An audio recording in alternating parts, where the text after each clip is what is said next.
China definitely does not have COVID under control. The U.S. gives money to the group that funded the Wuhan lab, and World of Warcraft goes offline in China. And more on this week's China News Headlines.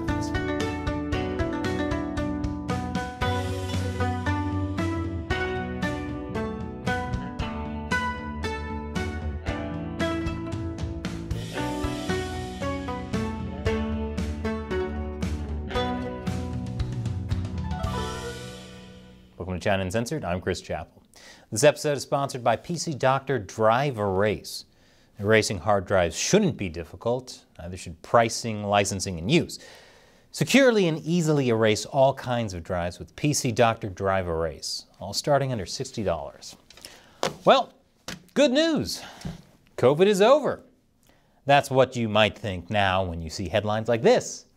Bali, Indonesia welcomes its first flight from China as COVID rules ease.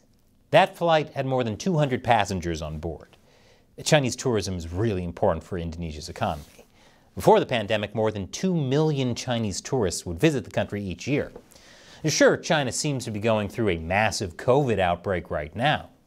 But while some of those tourists might be carrying a deadly virus, they're definitely carrying money.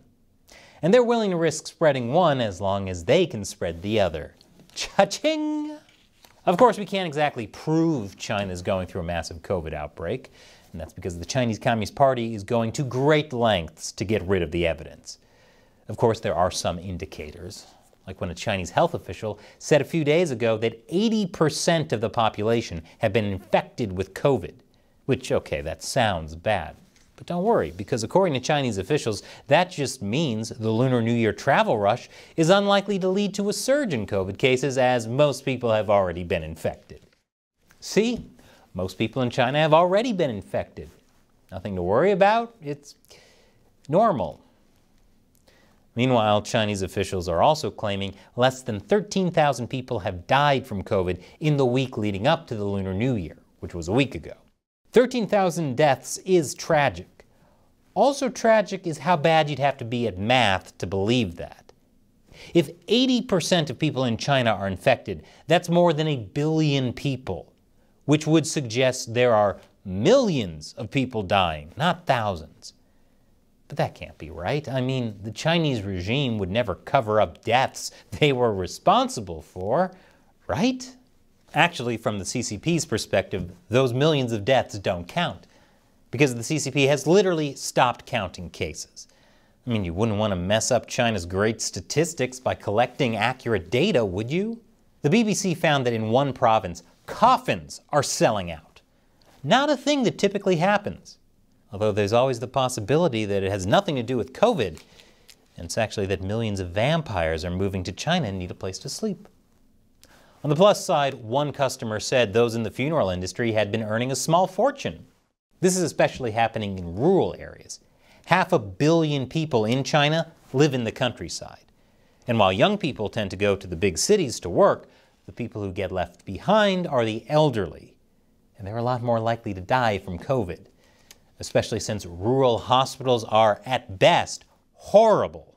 But I guess those don't count either. Hey, I said stop counting. See, I told you China had a vampire problem. In Yunnan province, one crematorium went viral, no pun intended, after someone uploaded a video of their new real-time departure information board.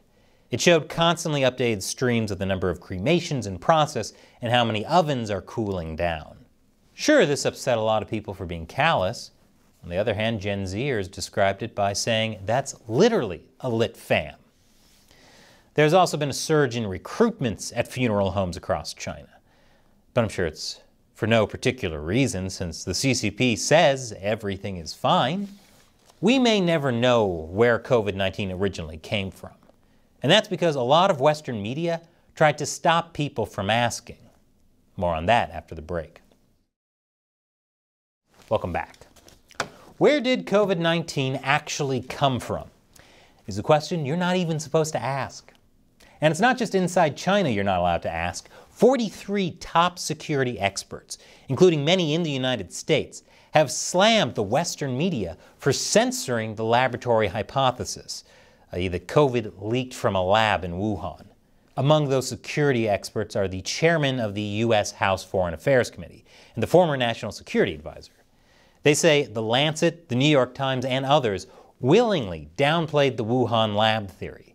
They did this by blocking dissenting voices, failing to question China's narrative, and even accusing people of racism if they suggested COVID could be from a Chinese lab.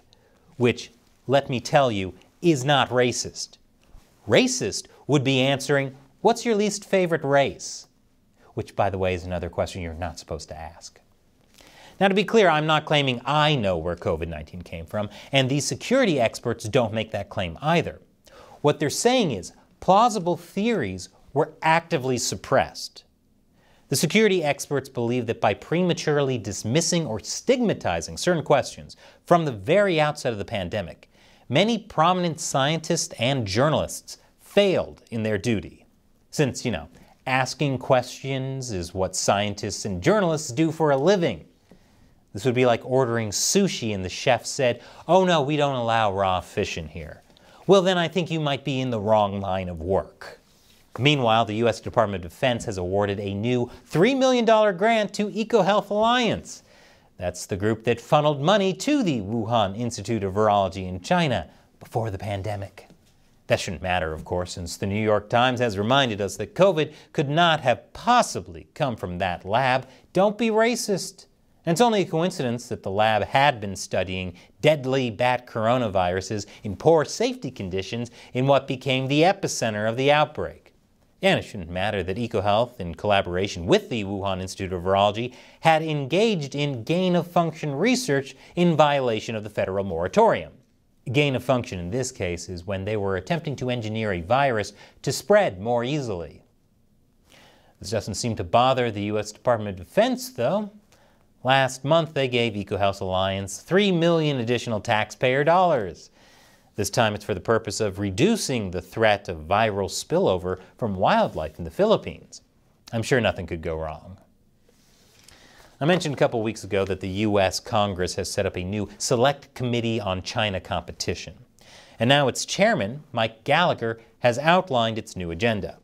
He said it will own niche topics like banning social media app TikTok and shine a spotlight on work already being championed in the House, such as the importance of enhancing hard power west of the international date line, which essentially means protecting Taiwan.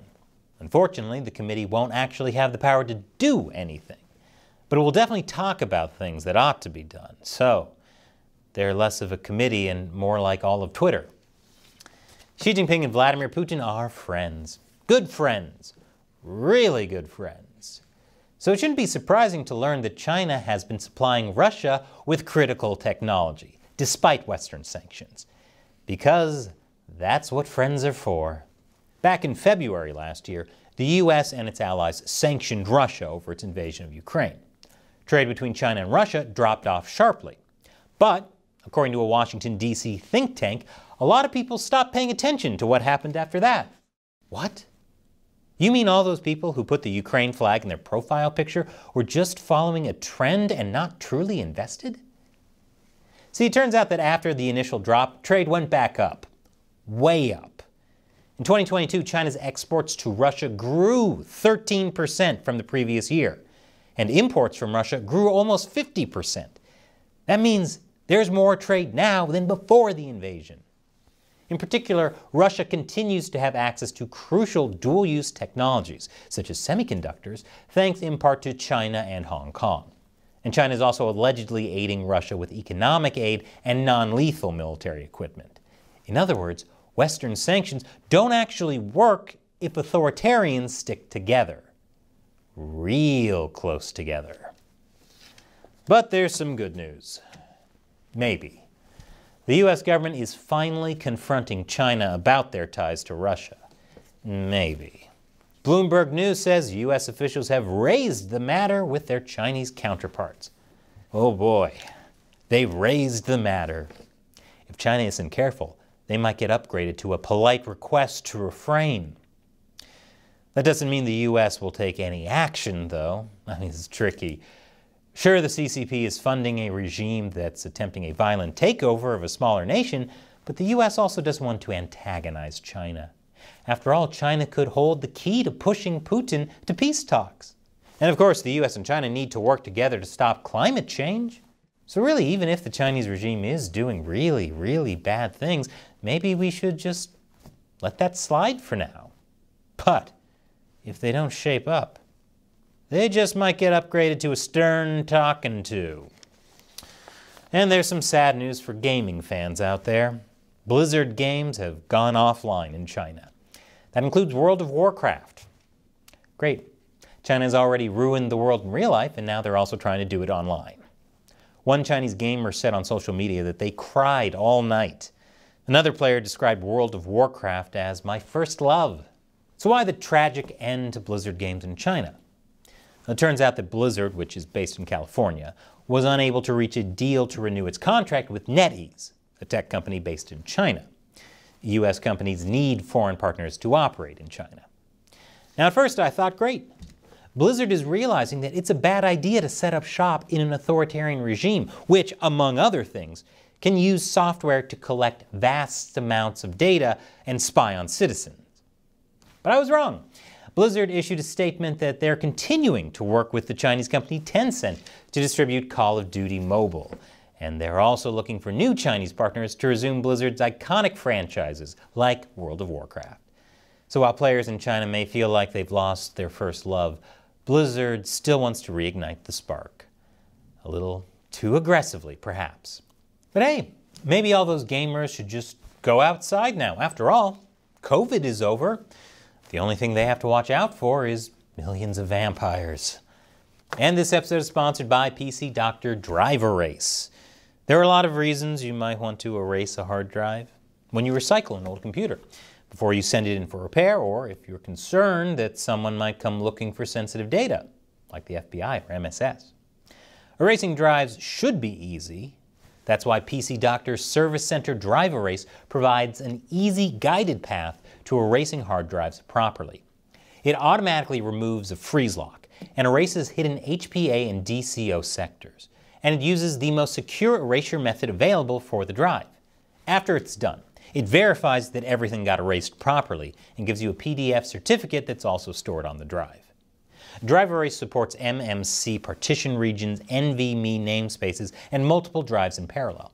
And there's no limit to how many drives it can be used with. If you're ready for an easy-to-use solution to clean out your hard drives, use PC Doctor Drive Erase. Plus, we have something special for China Uncensored viewers. Get 10% off PC Doctor Drive Erase using coupon DE10OFF. Use the link in the description below to learn more. Once again, I'm Chris Chappell. Thanks for watching China Uncensored.